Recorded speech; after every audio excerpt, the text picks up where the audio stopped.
எனது பெயர் ஷாமில். ஒரு கிராமத்தில் பிறந்து வீரம் மற்றும் தியாகத்துடன் ரஷ்யப் பேரரசுக்கு எதிராக 25 வருட போராட்டத்தை நடத்தி காக்கேசியாவின் இரும்பு மனிதனாக மாறிய கதை இது.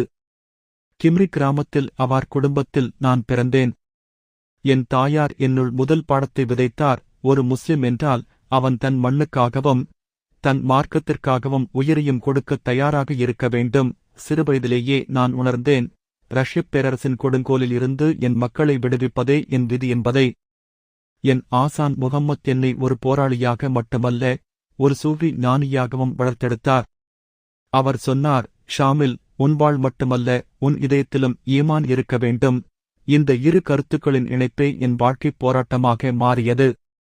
ஆண்டுகள் செல்ல நான் காக்கேசிய இமாமத்தின் தலைவரானேன்.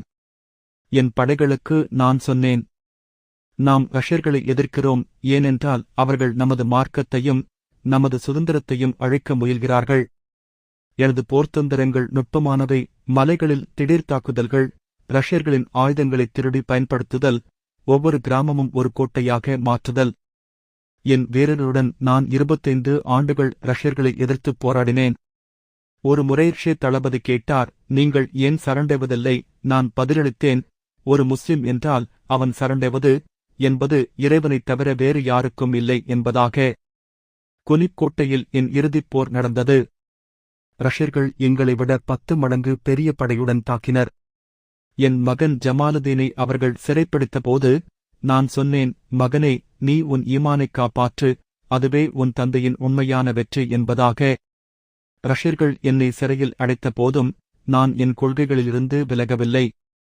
ஜார் 2ஆம் அலெக்சாண்டர் என்னிடம் கேட்டார், உங்கள் வீரர்களைப் பற்றி என்ன நினைக்கிறீர்கள்? நான் பதிலளித்தேன், அவர்கள் இறைவனின் சிப்பாய்கள், அவர்களின் பெயர்கள் வரலாற்றில் என்றும் நிலைத்திருக்கும் என்று. என் வாழ்நாளின் இறுதியில் நான் மக்காவில் வாழ்ந்தேன். என் மாணவர்களுக்கு நான் சொன்னேன், என்னை நினைவில் வைக்க கல்லறை கட்ட வேண்டாம். நீங்கள் உங்கள் சுதந்திரத்திற்காக போராடினால் அதுவே எனக்கு மிகப்பெரிய நினைவுச் சின்னம் என்பதாக. என் அன்பார்ந்த சகோதரர்களே, உங்கள் இதயங்களில் ஈமானை வளர்த்துக் கொள்ளுங்கள்.